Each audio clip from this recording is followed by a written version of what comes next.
Hello hi నమస్తే everyone. మనం ఇక్కడ ఇది చూస్తున్నది వాటర్ వీల్ అనమాట. ఇది పాడైపోయింది, దాన్ని కొంచెం శుభ్రం చేసి మళ్ళీ రీమేకింగ్ అనమాట చేస్తున్నాము.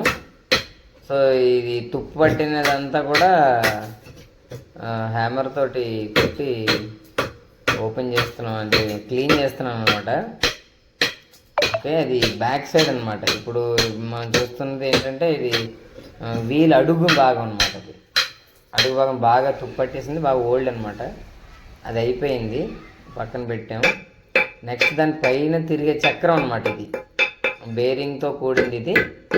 సో దీనికి కూడా దీని అడుగుని కూడా బాగా తుప్పు పట్టేసింది అనమాట, తిరగట్లేదు, పాడైపోయింది బాగా. సో అది దాన్ని కూడా కొంచెం క్లీన్ చేసి ఇలాగ ఒకసారి పెట్టి చూస్తున్నాం. ముందుగా సరిపోయిందా లేదా, తిరుగుతుందా లేదా అనే ఉద్దేశంతో. సో బాగానే తిరుగుతుంది చక్కగా, హ్యాపీ.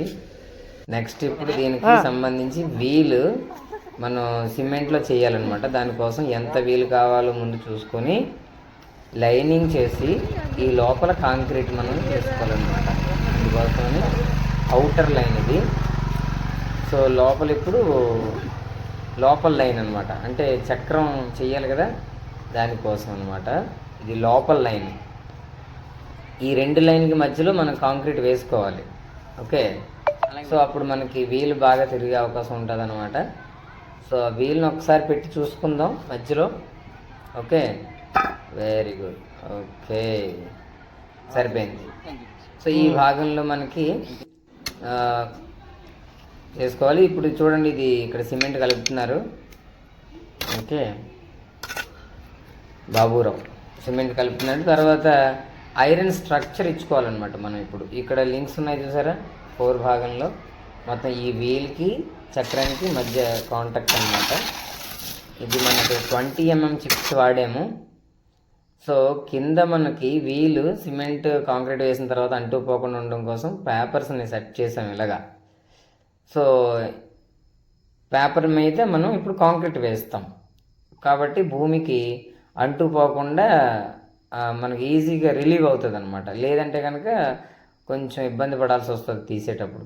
కింద గచ్చు మనం చేసేది అది సిమెంట్ ఇది సిమెంట్ కాబట్టి అంటుపోతుంది అనమాట. సో ఈ పేపర్ అనేది మనకి మధ్యలో మీడియంగా పనిచేస్తుంది అనమాట, అంటుకోకుండా. ఓకే, సో అయిపోయింది. తర్వాత మనం కాంక్రీట్ వేసేటప్పుడు చెదిరిపోకుండా మనం బ్రిక్స్ తోటి ఇలాగా రౌండ్గా కట్టుకోవాలి. అప్పుడు ఏమవుతుందంటే మనం వేసిన కాంక్రీట్ నిలుస్తుంది అనమాట, ఎంత కావాలి అనేది చక్కగా నిలుస్తుంది. ఓకే, ఇప్పుడు బ్రిక్ ఎంత ఉందో అంత మిడిల్లోకి మనం వేసుకుంటాం అనమాట. అంటే బ్రిక్ దాదాపుగా 8 అంగుళాలు ఉంటుంది.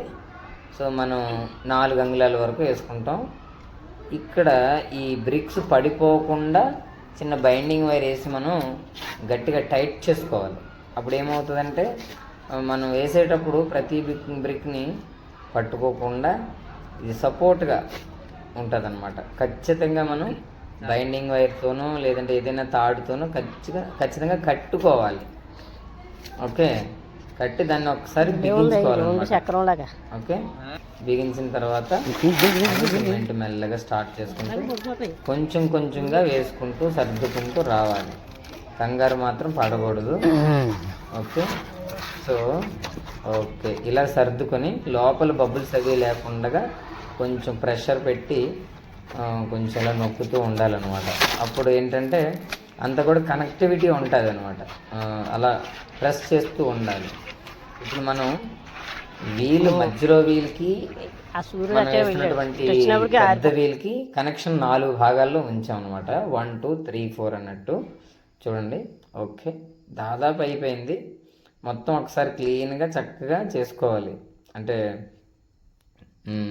అంటే పైన చిప్స్ లాగా ఉండకుండా మొత్తం ఒకసారిగా అద్దరించాలన్నమాట, ఇలాగా. ఓకే, క్లీన్ చేసేసుకోవాలి అదనమాట. ఓకే, ఎస్, దాదాపుగా కాంక్రీట్ సిమెంట్ వర్క్ అంతా అయిపోయింది. ఫినిషింగ్ చేస్తున్నాను అనమాట.